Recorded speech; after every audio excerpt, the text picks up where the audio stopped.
Hey, what is going on, guys? Danny here, hope you've all been doing well. This is a topic I've decided to split into two parts. So for this video, what I wanted to focus on were the increasing prices of Intel processors, which are currently on the market, and how that affects consumers looking to buy one of these processors, whether it's for a new build or an upgrade.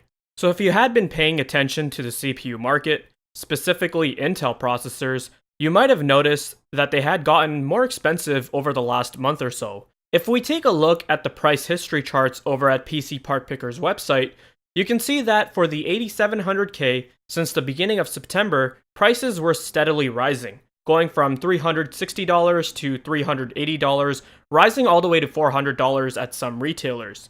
Before September, the 8700K at most places was listed for around $340 to $350. It's not just the 8700K though.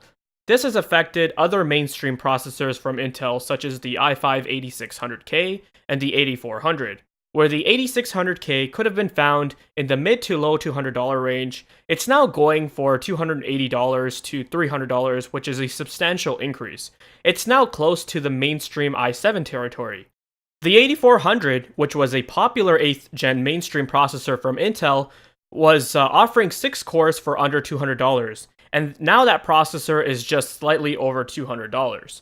So why is this happening? Well, it mainly comes down to the 14nm shortage Intel is having to face this quarter and the previous 2 quarters. We already knew that Intel had been struggling with their 10nm process, which should have been out by now, but has been pushed back all the way to the end of 2019 or perhaps even early 2020. So this has caused additional demand for chips which were yielded from the 14nm fabrication process. According to Intel though, this shortage is due to increased demand for its products from their server partners and OEMs. Whatever the case may be, the result is that consumers and end users are left with having to deal with chips marked up significantly over MSRP. That's going to have a significant impact on market share because while Intel is left having to deal with shortages and working out their new node, AMD has a steady supply of 14nm and 12nm processors fabbed at global foundries and are going pretty much full steam ahead with their 7nm CPUs, which are being fabbed at TSMC starting early 2019. They are on track while their competitor has encountered delay after delay. OEMs such as Dell and HP have their own requirements and deals they have to fulfill, which is why AMD had taken this opportunity to strike a deal with them to provide more CPUs for their pre-built desktops and notebooks. This type of growth is just what AMD needs. Now, shifting the focus over at the PC gamers and enthusiast segment, the ramifications here would be similar. When Intel's 8th generation processors were compared to AMD's 2nd generation Ryzen processors, they had similarly priced chips which had targeted different segments. The i5-8400 would be compared against the Ryzen 5 2600, the 8600K against 2600X, and the 8700K against the 2700X. On both sides, there were pros and cons. For example, for someone who wanted the absolute best gaming performance, the 8700K was the chip to buy. But if they wanted to also do some productivity work, the 2700X would outperform it in that regard. While offering gaming performance that wasn't too far behind either, we're talking about a 10% deficit at most when looking at 1080p gaming. And at higher resolutions, the difference is negligible since you're going to be GPU bottlenecked majority of the time there. Back around the time when the Ryzen 2000 series processors hit store shelves, Steve over at Hardware Unboxed conducted a benchmark where he compared the Ryzen 5 2600 against the i5-8400. As these CPUs were great for budget-oriented users who didn't want a quad-core but at the same time didn't want to leave a huge hole in their wallet. So it only made sense that this was a highly requested comparison. Out of the box, both processors offered good gaming performance, with the 8400 being better overall. However, once overclocked though, the 2600 did pull ahead, but the difference wasn't anything drastic. And it was overshadowed by the fact that Steve had overclocked his 2600 to 4.2 GHz, which is not really easy to achieve with sustainable voltages and temps, along with a H115i and BDI memory aggressively tuned. Obviously, the point here wasn't to say that, oh look, a 2600 is faster when overclocked, so buy a better cooler and expensive BDI memory with it, otherwise, why wouldn't you just buy a faster processor in the first place then? Keep in mind, unless you're running a 1080 Ti or RTX 2080, those gains wouldn't even be realized. And most users in this segment are most likely not buying graphics cards that are that expensive anyways. However, what it did show was that on the AMD side, you still have the opportunity to tweak your system further, unlike Intel, who only offered unlocked multipliers with K-skewed processors. So down the road, if you ever wanted to get more performance out of your system, that option was still available for you though. In terms of gaming, you really wouldn't go wrong buying either chip. However, the reason why the 2600 is often recommended over the 8400 is that in highly threaded workloads, the 2600 would absolutely slaughter it thanks to the 6 extra threads. So you'd be able to use applications like Blender and stream with ease with the 2600, whereas the 6-core, 6-thread 8400, things wouldn't go as smoothly there. When you take a look at the higher end segment with chips like the 8700K and 2700X, similar arguments can be made here as well. However, the whole point of all of this was that no matter where your needs are, it was good to have options from both sides at similar price points.